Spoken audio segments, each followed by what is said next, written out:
I deliberately use the word conscious. So, an awareness that I need to pursue it, and the whole thing, Pritish, there is that whether it is in the physical arena, whether it's in the mental arena, or whether in the spiritual arena, I think everything finally boils down to practice. So, consciously to practice it is ever so slightly different from unconsciously evolving. So in a perfect universe, yes, everything is absolutely as it should be. As opposed to you personally taking responsibility and sitting down and saying, okay, I will invest time and energy into practices that will create this thing for me. That's what I think. So as you say, yes, as if you ask a Zen monk or anybody, he'll say the world is perfect as it is. There is at that level, there is nothing much to be done. There is nothing much to struggle against. There is nothing new to invent. But consciously to make a decision and say, okay, I will do this every day. I will not do this every day in order to consciously evolve. But each one of us, every day, realize that we don't live in a perfect world. That's why we listen to music, to uplift the spirit. Uplift our spirits. We practice yoga, those of us who do. Or we go running in the gym because we think our bodies are not good enough. Correct. Or somebody does pranayama to improve, or the art of living to improve their breathing technique. Correct. Somebody goes and tries to discover life outside his marriage, in the love outside his marriage, in the hope that he will find a greater truth there. True. Somebody goes and escapes, takes a long vacation, sabbatical from his work, and tries to seek a passion that can redeem his life. So we are all doing it all the time. It's not a conscious process in the sense that you are aware that this is what I'm going to do, but we are all going to our own churches every day. We are all going to our own temples and our own mosques every single day, trying to find our soul. Which is what I said. So long as you are doing it every day, that to me is practice. That's what I'm saying. So if you want to run the marathon, you better run it every single day. You better practice every single day. Otherwise, you won't finish it. In the same way, whatever your path, whether your path is chanting, whether it is doing what you said, going to church, whether it is doing yoga, so long as meditation, so long as you practice it, you are actually committing to that consciously. That's what.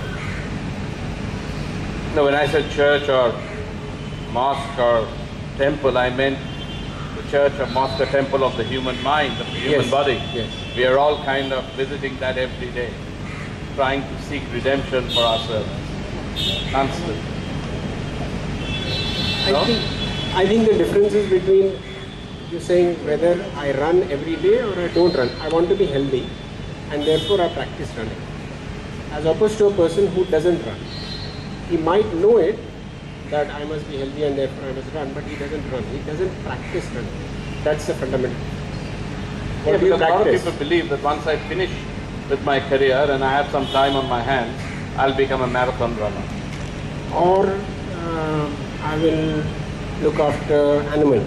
That's right. Retire. When I retire, I'll do this. So, shall I? Please. Yeah.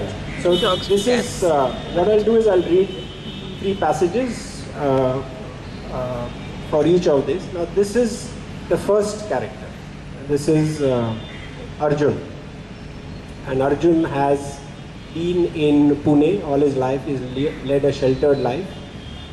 Now, having had a tiff with his friends, he's run away from home and reached Bombay. Yashish, can you hear me? It's clear? From where I stand, I can see the gateway of India.